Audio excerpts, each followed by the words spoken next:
How to reset a Verizon GizmoWatch 1.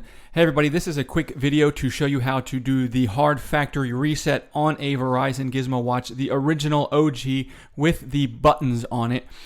So this is real easy. You might want to do this if you, if for troubleshooting, if it's not connecting to something or not responding, the screen is not responding, anything like that. A good troubleshooting step is to do a factory reset. You're going to need to set everything up again. That's the second reason you might want to do this, is if you just want to wipe everything off it, get it back to the way it was when it came out of the box, we can go ahead and do that.